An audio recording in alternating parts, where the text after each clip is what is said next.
आज जो बेटा ना कूलाम का नियम का जो है बेटा सदिश रूप देखेंगे, ठीक है ना। कूलाम के नियम का सदिश रूप देखेंगे और इसके करने के बाद सीधे हम लोग आ जाएंगे किस पे, विद्युत क्षेत्र के ऊपर, ठीक है बाबू। या ध्यान सुनना, कूलाम के नियम का क्या है बेटा, कूलाम के दिख रहा है ना जी, कूलाम के नियम का सदिश निरूपण है ना, या सदिश रूप। या ध्यान दो, ये सदिश रूप बहुत इंपॉर्टेंट है बोर्ड एग्जाम के लिए, और जब भी पूछ लेता है ना तो बच्चे डर जाते हैं, है ना। और आप सबको पता है कि सदिश में क्या क्या चीज़ें होती है, परिमाण और दिशा दोनों होती है कि नहीं होती है। लेकिन अभी तक जो कूलाम का नियम हमने पढ़ा था, F बराबर 1/4 pi epsilon not Q1 Q2 बटे में R का स्क्वायर, इसमें केवल और केवल क्या था, परिमाण था। दिशा कहीं है क्या, दिशा नहीं थी इसमें, केवल और केवल क्या था बेटा, परिमाण था। इसलिए अब कह रहा है ना कि हमको जो है इसका सदिश निरूपण करके दिखाओ, है ना, इसको सदिश रूप में दिखाओ हमें। और ऐसा आपसे बोर्ड एग्जाम में पूछ सकता है वो कि कूलाम के नियम का सदिश रूप बताइए या लिखिए या उसकी व्याख्या कीजिए, ठीक है बाबू। तब हमें क्या करना पड़ेगा, इससे सदिश रूप को निकालना पड़ेगा और थोड़ा सा क्लास 11 की जानकारी होना आवश्यक है, ठीक है बाबू।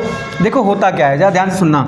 नॉर्मली जो होता है ना, यहाँ पे दो आवेश होंगे, कितने आवेश होंगे बेटा, दो आवेश Q1 और Q2 होंगे, जरा ध्यान देना यहाँ पे। और जब भी Q1 Q2 होते हैं ना, तो इनका हम निकालते हैं स्थिति सदिश। क्या निकालते हैं बेटा, स्थिति सदिश निकालते हैं। और स्थिति सदिश का मतलब ये होता है कि इसे जो है उस अक्ष के मूल बिंदु, याद है ये क्या है आपका, मूल बिंदु या ओरिजिन कहते हैं इसको, है ना। यहाँ से इसकी दूरी को है दिखाया जाता है, मूल, सॉरी इधर चला गया ना, ऐसे, ठीक है, यूँ। या ध्यान से सुनना, ये क्या हो जाएगी, यहाँ से इसकी दूरी मान लेता हूँ कितना है बेटा, R1 वेक्टर, ये क्या है आपका R2 वेक्टर, ठीक है। इतनी बात समझ में आई। इसी सदिश का मतलब बच्चों ये होता है, इसी सदिश जब भी आप पढ़ोगे क्लास 11th में या फिर अभी फिर पढ़ोगे यहाँ पे, अगर इंटरमीडिएट में आपने अगर मैथमेटिक्स लिया है तो आपको सदिश निरूपण पढ़ना है मैथ के अंदर, ठीक है ना। तो वहाँ पे भी जो है ना, आप एक बार इसी सदिश को देखेंगे, जिस भी वस्तु का जो भी यहाँ पे आवेश दिया गया है उसका मूल बिंदु से दूरी देखते हैं कितना है, कितना है बेटा आपका R1 डैश है, इसका R2 डैश है। अच्छा एक बात ज़रा बताओ, सुनो, अगर हम ये देखें कि ये आवेश इसके ऊपर बल लगा रहा है, या ध्यान सुनना, अगर ये आवेश इसके ऊपर बल लगा तो ये भी तो इसके ऊपर लगाएगा बल, है ना। दोनों के परिमाण है और दोनों जब एक दूसरे के पास आएंगे दोनों क्या करेंगे, एक दूसरे पे क्या लगाएंगे बेटा, बल लगाएंगे। तो सुनो जरा एक बार, अगर मान लेते हैं कि ये वाला आवेश इसके ऊपर बल लगा रहा है, ठीक है बाबू, किसके ऊपर बल लगा रहा है, इसके ऊपर, तो दूरी क्या लेके चलेंगे बेटा, यहाँ पे दूरी होगा R12, ठीक है, बात समझ में आई।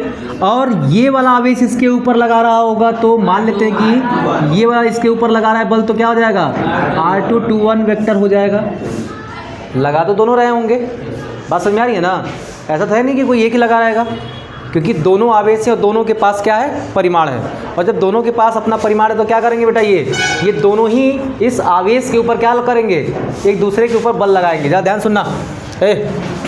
लेकिन आपने एक बात और पढ़ा होगा इकाई सदिश के बारे में। किसके बारे में बेटा, इकाई सदिश। और इकाई सदिश क्या करती है, दिशा बताने का काम करती है। ये मैंने आपको क्लास 11 में मैंने खुद पढ़ाया है, ठीक है ना। इकाई सदिश के बारे में मैंने खुद बताया है कि वो क्या करती है बेटा, दिशा बताने का काम करती है। और उसको किससे दर्शाते हैं, कैप से दर्शाते हैं। सुनो एक बार जरा, अगर ये वाला, जरा ध्यान से सुनना, ये वाला अगर आवेश बल लगा रहा होगा तो किस डायरेक्शन में लगाएगा बेटा, इस डायरेक्शन में बल लगाएगा, याद है, इस डायरेक्शन में बल लगाएगा। और मान लेते हैं ये बल क्या है आपका, ये बल जो है F2 है, क्योंकि Q2 आवेश लगा रहा है इसके ऊपर बल, तो क्या होगा, F2 होगा। और ये वाला आवेश इसके ऊपर बल लगा रहा हो तो उसकी दिशा क्या होगी, F1 होगी। ये तो दिशा है, या ध्यान सुनना, बात समझ में आ रही है। अच्छा एक बात बताओ जरा, अब एक बात हमें पता ये चला है कि जब भी हम इनकी दिशाओं के बारे में बात करते हैं तो वहाँ पे कैप लेके चलते हैं। जैसे कि आपको पता है हम लोग पहले क्या करते थे, जैसे कि यहाँ पे कोई परिमाण था तो R कैप बराबर क्या करते थे, R वेक्टर बटा में क्या था, R वेक्टर का मॉड था। क्लास 11 में ये क्या था बेटा, ये था हमारा क्या, इकाई सदिश था। क्या था बेटा, इकाई सदिश, जो दिशा बताने का काम करता था। क्या बताने का काम करता था बेटा, दिशा बताने का काम करता था, ठीक है ना। तो ऐसे ही क्या होगा, ये वाला इधर बल लगा रहा है, समझे ना, यानी इसकी दिशा क्या होगी, दिशा क्या होगी, है ना, यानी इधर से इधर दिशा है, मतलब R21 कैप दिखाना, कैप लग गया, समझ जाओ ये दिशा दिखा रही है, ये क्या है, इकाई से दिशा, और क्या दिखा रही है बेटा, दिशा दिखा रही है, किस डायरेक्शन में है, 1 से 2 की तरफ है। लेकिन अगर ये वाला बल इधर लगा रहा हो तो इसकी दिशा क्या हो जाएगी, इधर दिशा क्या होगी, बताओ, ये वाला R कैप जो है ना 1 2 कर देना यहाँ पे, मतलब 1 से 2 की तरफ, 1 से 2 की तरफ, ठीक है ना। इसमें बहुत रॉकेट साइंस नहीं है, बस यही फिगर समझना है, जो हो गया हो गया, और यही सब क्या कर देना है। ये पहले क्या था, ये सदिश निरूपण नहीं था, ये सदिश रूप नहीं था बेटा, ये नॉर्मल था, ठीक है ना, केवल परिमाण थे इसमें, लेकिन सदिशों के अंदर क्या आते हैं, परिमाण और दिशा दोनों ही आ जाती है, यही तो है, ठीक है ना।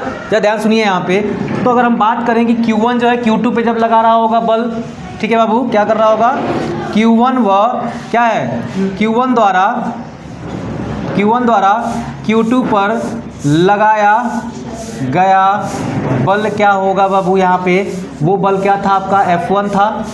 Q1 ने जब Q2 के ऊपर बल लगाया तो क्या था, F1 था ना, इसको बोलो जरा, ये बेटा उनको बोलो जरा रुकने के लिए, बोल दो, ठीक है ना। देखिए यहाँ पे Q1 द्वारा Q2 पर लगाया गया बल F1 है, ठीक है। अब आगे देखो जरा, अगर बल लगेगा तो इसका मान क्या था, K था ना जी, तो नॉर्मली K लिख सकते हैं क्या, नॉर्मली K लिख सकते हैं इसको, ठीक है ना। तो हम लोग कह दिए K है, और Q1 Q2 बटे में क्या है बेटा आपका, लेकिन सुनो कहाँ लग रहा है बल, ये भी तो जरा देखो ध्यान से, बल किधर लग रहा है, इस डायरेक्शन में, तो दूरी कौन सी, ये वाला ना, तो क्या होगा, वेक्टर में R12 का स्क्वायर। मॉड क्यों लगाया हमने, मॉड क्यों लगाया, माइनस नहीं आनी चाहिए दूरी, दूरी माइनस नहीं आनी चाहिए, ठीक है ना।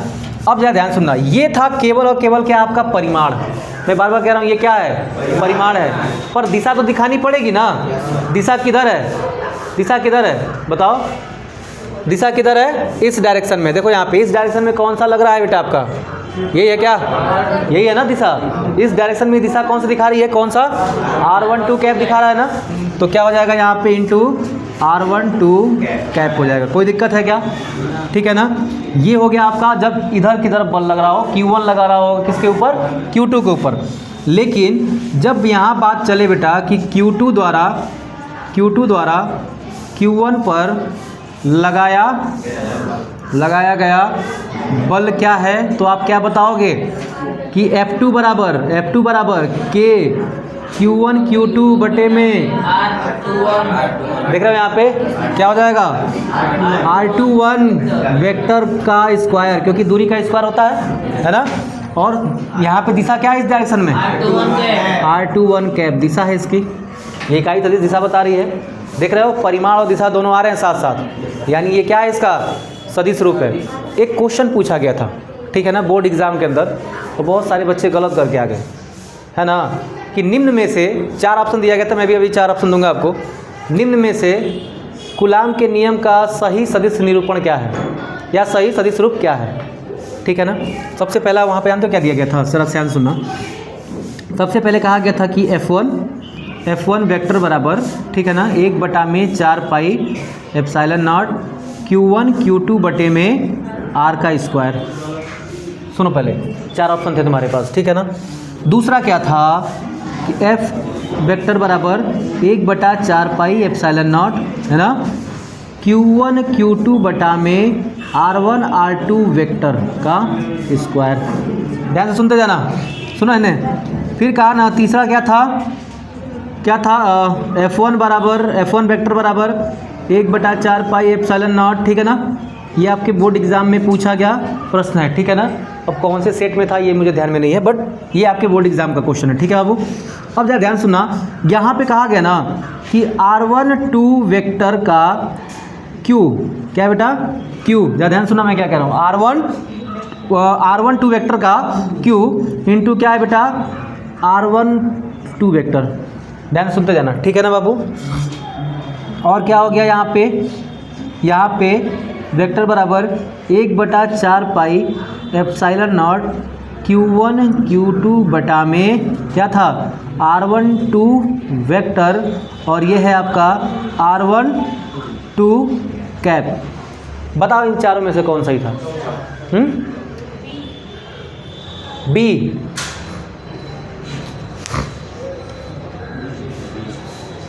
बताओ जल्दी फटाफट बताओ। हाँ? कौन सा? चौथा सही है? चौथा सही है क्या? दूरी का स्क्वायर नहीं है। बिल्कुल, वेरी गुड। दूरी का स्क्वायर नहीं है। और हाँ दूसरा होगा, तीसरा होगा, ठीक है ना? तीसरे पे लॉक कर दिया जाए। क्यों तीसरा होगा? थोड़ा सा उसने क्या किया ना, थोड़ा सा परिवर्तन किया और आपने समझ नहीं पाया आप लोग, ठीक है ना? इसी को कहते हैं अप्रोच, ठीक है ना? जो कंसेप्ट अच्छे से समझेगा ना वही क्या कर पाएगा, वही इसको पकड़ पाएगा, समझे ना? मैंने आपको जो बताया उसमें से कोई भी नहीं था। इसमें था क्या? मैंने जो आपको बताया इनमें से कोई था? ऑप्शन बताओ। कहोगे यार फिर मास्टर ने क्या बता दिया, ये उल्टा पुल्टा है ना? देखो यहाँ पे मैं कहता हूँ बेटा ये वाला ऑप्शन सही था आपका। ये इसलिए सही नहीं था, अगर इसका वर्ग होता तो सही हो जाता, बट इसका वर्ग था ही नहीं, है ना? तो ये ऑप्शन क्या है बेटा आपका, वैसे ही गलत है। इस ऑप्शन को अपने को लेना ही नहीं है, ठीक है ना? क्योंकि एक एक चीज़ पे ध्यान देना है। एग्ज़ाम में जब बैठोगे ना, ऐसे ऑप्शन इसलिए दिए जाते हैं क्योंकि एग्ज़ाम का प्रेशर होता है और बच्चों के दिमाग में क्या रहता है कि जल्दी जल्दी वाली काम, तो यही उनको दिखेगा फटाक से, और छोटी सी गलती उनको नहीं दिखेगी इसमें, और क्या हो जाएगा, ऑप्शन मार देंगे। जैसे कि अभी तुम बैठे बैठे हवाबाजी कर रहे थे, है ना? वैसे वहाँ पे हवाबाजी बहुत तेज़ चलती है, हवा तूफान चलता है वहाँ पे, तो ऐसा हो जाता है, ठीक है ना? बट तुम्हारा ऑप्शन कौन सा सही है, ये वाला। ऐसा क्यों था बाबू, ऐसा क्यों था? जरा ध्यान से सुनना, ऐसा क्यों हो गया कि ये ऑप्शन सही हो गया? सुनो यहाँ पे एक बात जानते हो, मैंने अभी बताया R12 कैप बराबर क्या होता है, R1 वेक्टर बटा में क्या होता है, R12 वेक्टर का मॉड होता है। इतनी बात बताया था कि नहीं? मैंने आपको बताया था ना जी कि R कैप बराबर क्या होता है, R वेक्टर बटा में मॉड में R वेक्टर, और बस इसी का मान उठा करके यहाँ चिपका दिया। देखो जब मान रखोगे इसका तो ये नीचे वाला आकर के स्क्वायर और एक और था, 3 घात बन जाता कि नहीं बन जाता? बताओ 3 घात बनता ना, और एक ऊपर वाला जो था आपका वो यहाँ बच जाता। देखो ये वेक्टर ऊपर वाला बच जाता, यानी ये ऑप्शन क्या हो गया आपका, सही हो गया। बात समझ में आ रही है? फटाक से क्या कर लो, इसको छापोगे? हैं? ठीक है, छाप लो। ठीक है बाबू, अब देखते हैं यहाँ पे। अब आएगा सबसे इम्पोर्टेंट चीज़, विद्युत क्षेत्र। ठीक है बाबू, क्या आएगा? विद्युत क्षेत्र, है ना? विद्युत क्षेत्र, विद्युत क्षेत्र, ठीक है। अब एक बात जानते हो क्या है? एक बात ज़रा ध्यान से समझना, गांव के अंदर क्या होता है, कुछ 2-4 को कुत्ते होते हैं, देखे हो, और वो क्या करते हैं, वो अपने एरिया में ही भौंकते हैं। उनके एरिया में कोनो दूसरा कुकुर आ गया ना जी, दौड़ा के काट देगा सब। और कभी देखिए हो कोनो दूसरा कुकुर दूसरा एरिया में घुस गया है तो एकदम पूंछ सटा के घूमता है ना, कि दूसरा के एरिया में आ गए हैं। मतलब वहाँ पे उनका एरिया था, जंगल में शेर का एरिया होता है ना?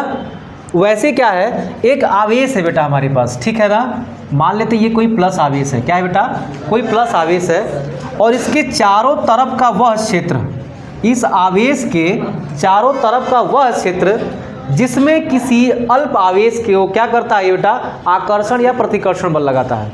ठीक है, जैसे कि मान लो कि ये क्या है, कोई आवेश था, ठीक है ना, और इसके बीच में कोई अन्य आवेश आ जाए। ठीक है, मान लो ये परीक्षण आवेश लेके आया मैं, ठीक है, ये आवेश इसके ऊपर क्या लगाएगा, बल लगाएगा, आकर्षण बल या प्रतिकर्षण बल। वो डिपेंड करेगा कि आवेशों की प्रकृति क्या है। प्रकृति का मतलब क्या होता है, प्लस है कि माइनस है, कि दोनों प्लस प्लस हैं कि दोनों माइनस माइनस हैं। अगर दोनों प्लस प्लस होंगे तो क्या होगा, एक दूसरे को हटाएंगे। और एक बात याद रखना, मैंने बार बार पीछे भी बताया था मैंने आपको कि परीक्षण आवेश बहुत ही अल्प होता है। अल्प समझ रहे हो ना? क्यों अल्प लिया जाता है? क्योंकि अगर इसकी शक्ति पहचानना है, मान लो कहना कि अच्छा मान लो मैं कहूँ कि मेरी शक्ति पहचानना है, तो मेरे सामने लेकर खली को खड़ा कर दोगे, हाँ मार के मुँह देगा, तुम्हें शक्ति कहाँ पता चला? हाँ, मेरी शक्ति को अगर पता करना है तो क्या लाओ, छोटे से बच्चे को लाओ, पटक के मार के वगैरह के, है ना जी? तो वही काम क्या है इसके साथ है।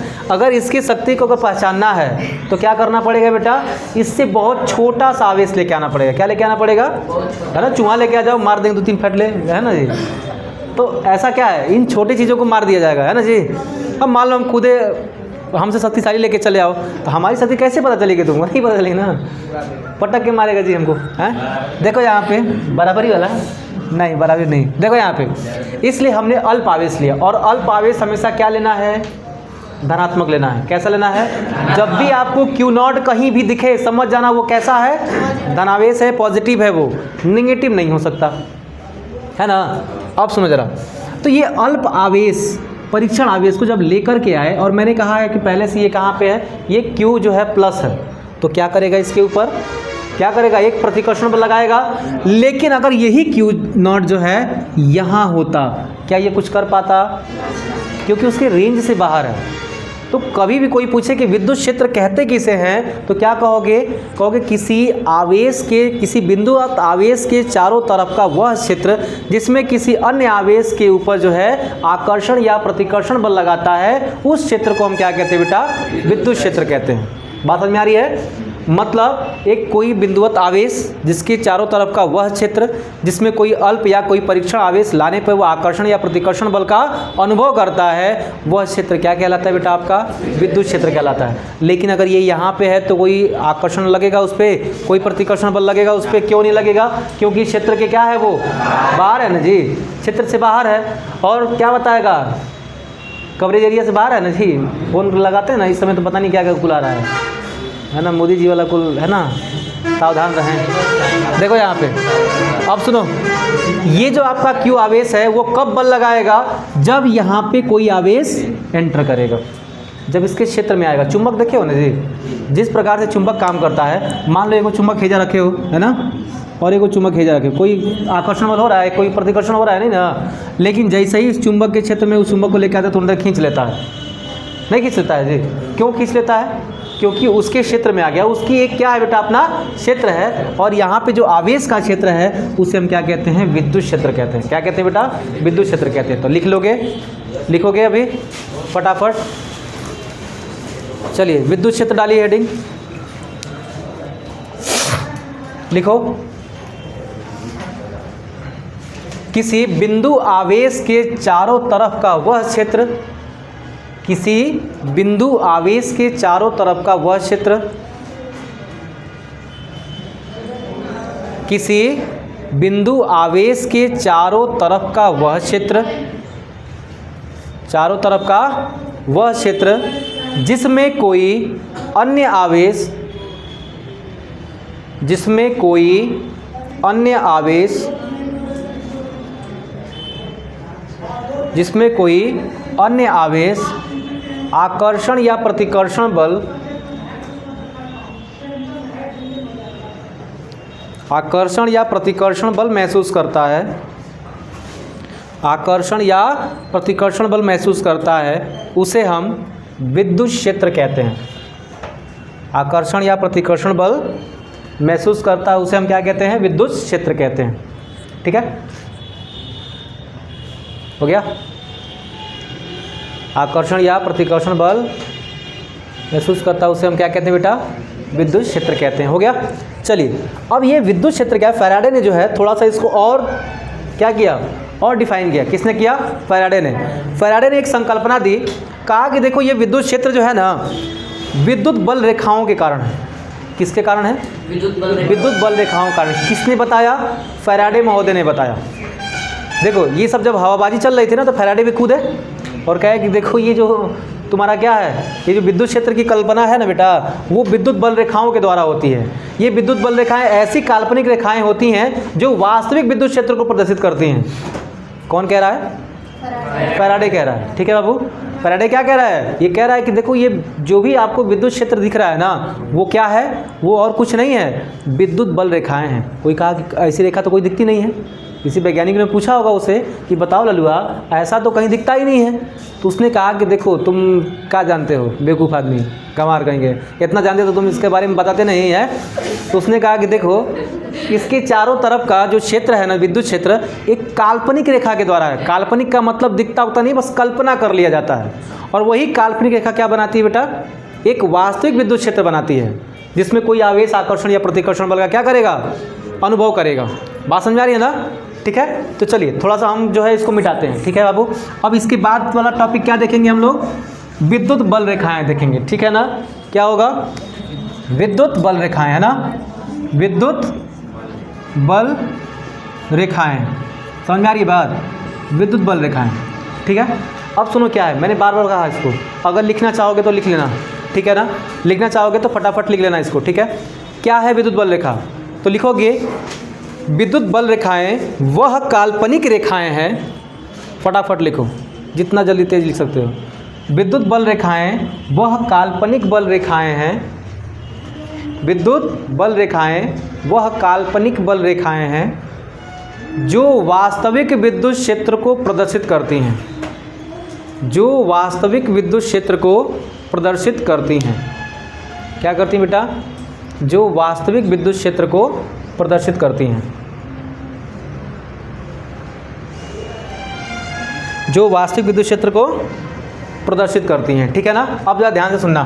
अब फैराडे इसके बारे में क्या क्या बताते हैं, देखो यहाँ पे, देखो फटाक से। फैराडे क्या कहते हैं बेटा? सबसे पहला चीज़ ये क्या है? ये काल्पनिक रेखाएं हैं। पहला चीज़ क्या कहते हैं? ये क्या है बेटा? काल्पनिक रेखाएं हैं, ठीक है बाबू, काल्पनिक रेखाएं हैं बाबू, ये याद रखिएगा। फैराडे ने पहली बात इसमें क्या बताई? ये क्या है? काल्पनिक रेखाएं हैं, ठीक है ना।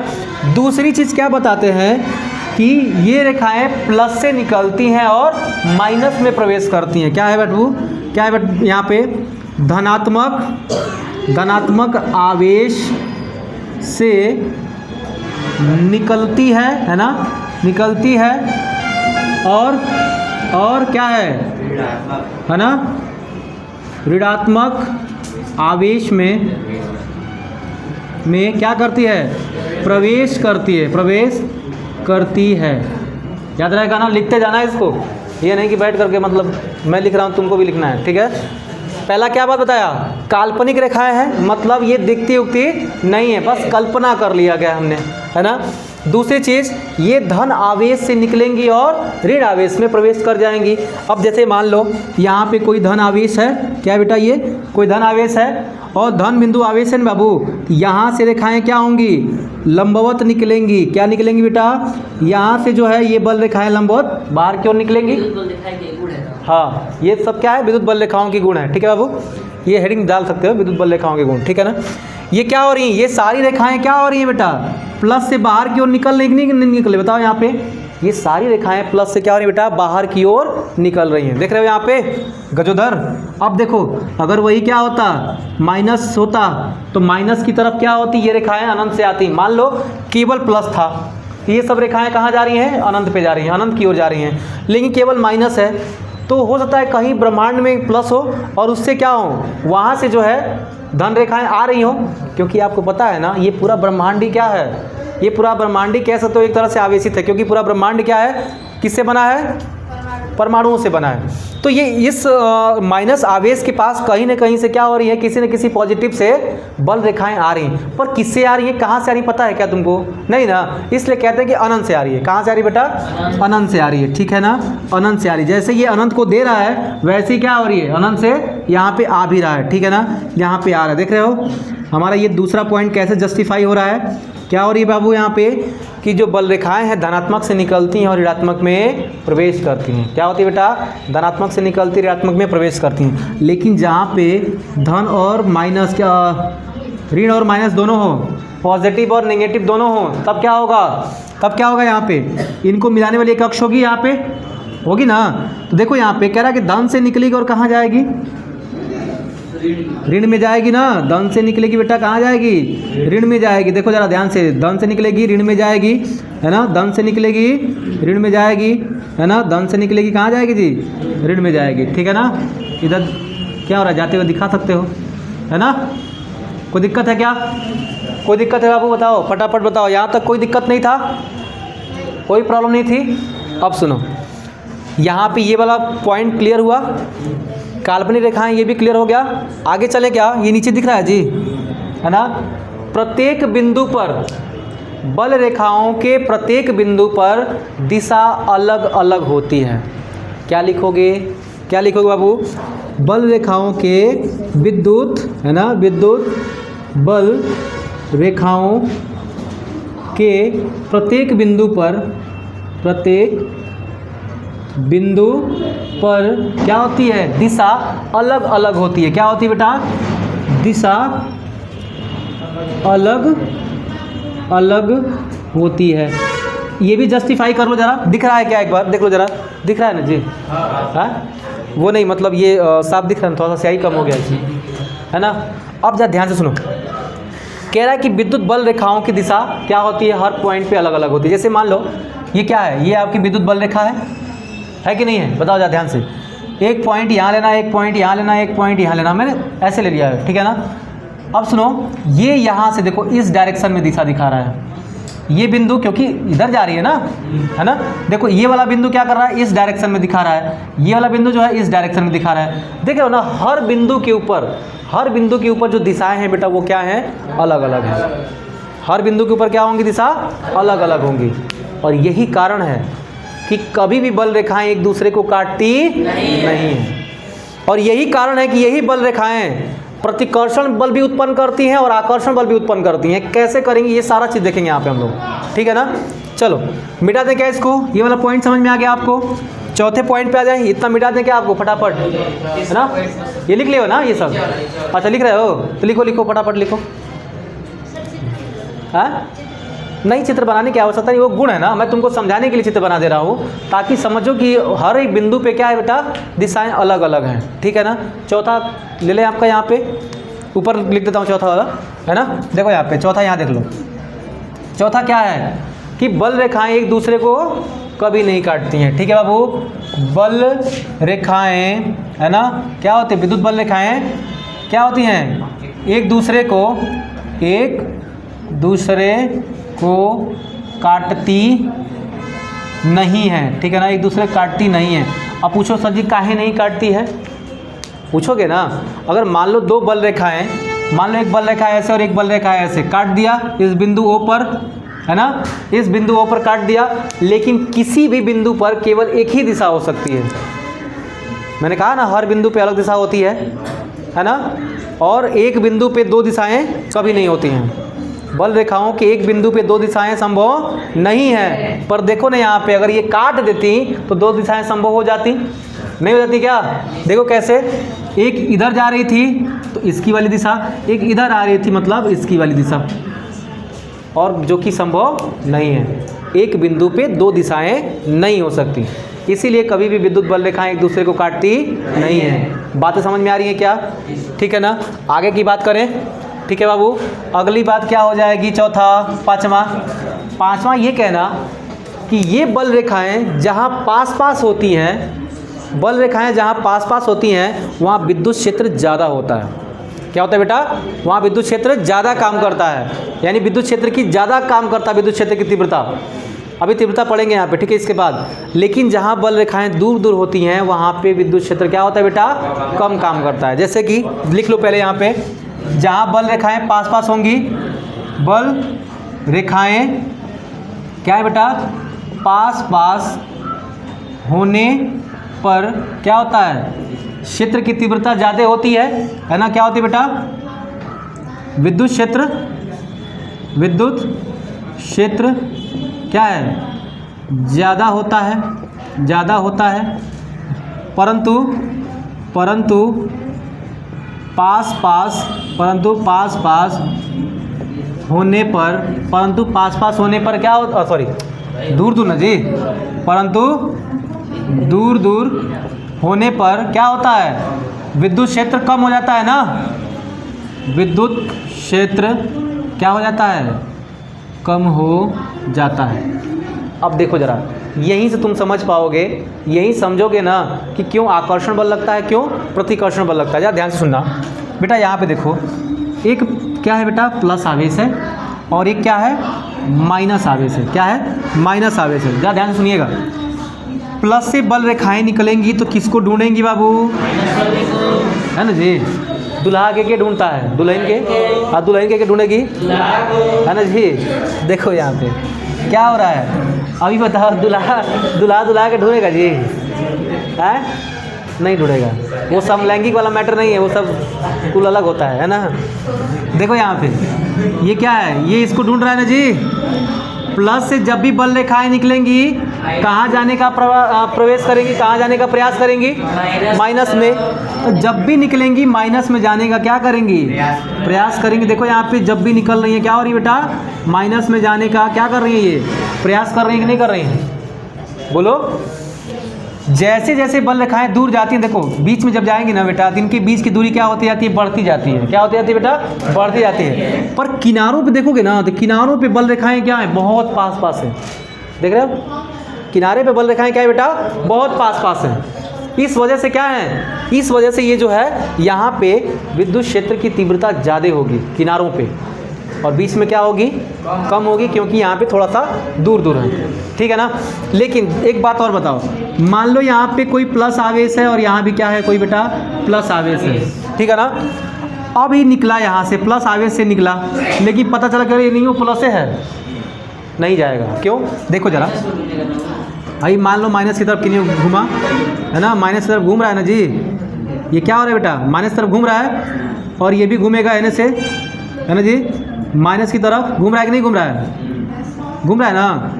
लेकिन जब तुम इनको पास लेकर के आओगे तो इनको डर है कि कहीं हमारी बल रेखाएं एक दूसरे को काट ना दें। क्या डर है बेटा, कि इनकी बल, जैसे मान लो इन दोनों को पास लेके आओगे तो इनको डर है कि नहीं है कि हमारी बल रेखाएं कहीं एक दूसरे को काट ना दें। और यदि बल रेखाएं एक दूसरे को काटती हैं तो क्या होगा, कभी काटेंगी नहीं काटेंगी जी। इसलिए क्या होगा, इनके बीच प्रतिकर्षण होता है। इसलिए क्या होता है बेटा, इनके बीच प्रतिकर्षण, इनके बीच आकर्षण था, क्योंकि क्या है, इसका इसी में जाना है, इसलिए आकर्षण था। बट इनकी बल रेखाएं कहीं काट न दें एक दूसरे को, यही डर लगा रहता है इनको। और यही कारण है क्या, यही कारण है कि एक दूसरे को क्या करते हैं, ये प्रतिकर्षित करते हैं, है ना। ये क्या करते हैं, एक दूसरे को प्रतिकर्षित करते हैं। समझे बात। अब देखो यहाँ पे इतनी बातें समझ में आ गई क्या पूरी तरह से, है ना। और दूसरा एक बात और, छठवां कंडीशन लिख के चलना है, छठवां वाला, ये जगह नहीं है, लिख लो छठवां वाला। ये नीचे लिखते क्या, छठवां वाला नीचे लिखते हैं क्या, है ना। विद्युत बल रेखाएं, सुनो, विद्युत बल रेखाएं प्लस से प्रारंभ होकर माइनस पे अंत हो जाता है उनका। लेकिन चुंबकीय बल रेखाओं में ऐसा नहीं होता है। चुंबकीय बल रेखाएं यहाँ से यहाँ तक लगातार चलती हैं, बट ये यहाँ से चलेगी और यहाँ पे ख़त्म, प्लस से चलती है और माइनस तक ख़त्म। और इन देखो फैराडे क्या बता रहा है कि इन बल रेखाओं के पथ पे कौन चलता है, धनावेश चलता है। कौन बता रहा है, फैराडे कह रहा है कि इन बल रेखाओं के पथ पे कौन चलता है, धनावेश चलता है। और जब धनावेश इलेक्ट्रॉन के पास पहुँचेगा, माइनस के पास पहुँचेगा, तो न्यूट्रल हो जाएगा, वहीं समाप्त हो जाएगा, है ना। तो छठवां कंडीशन क्या लिखना है आपका, कि बल रेखाएं, है ना, बल रेखाएं कहाँ से प्रारंभ होती हैं, है ना, प्रारंभ होती हैं कहाँ से, धन से, और कहाँ पे अंत होता है उनका, माइनस पे क्या होता है, अंत हो जाता है। ठीक है ना जी, माइनस पे क्या होता है, अंत हो जाता है। तो आज के लिए इतना रहने दें, कल आएंगे विद्युत क्षेत्र की तीव्रता पढ़ेंगे, द्विध्रुव पढ़ेंगे। ठीक है बाबू, उसके आगे जो है पढ़ना स्टार्ट करेंगे। मज़ा आया कि नहीं आया। और वीडियो तुम लोग देखते हो ना, तो लाइक नहीं करता जी, 50-50 लोग से अधिक देख लिया है, और लाइक कितना आता है, 5-7-8 को आता है, नाइंसाफ़ी है ये तो। मैं कल देखा, कल बहुत बढ़िया प्यार मिला हमको, कल डालते ही वीडियो ना, मतलब 50 से ऊपर चला गया तुरंत। लेकिन लाइक देख रहा हूँ, दिमाग ख़राब हो गया मेरा। तो लोग लाइक करोगे थोड़ा सा वीडियो आगे नहीं जाएगा जी। यूट्यूब पे क्या है, मतलब एल्गोरिथम है, उसको पता चलता है कि हाँ ठीक है। ठीक है बाबू, कोई दिक्कत नहीं है, फिर मिलेंगे अगले दिन। ठीक है।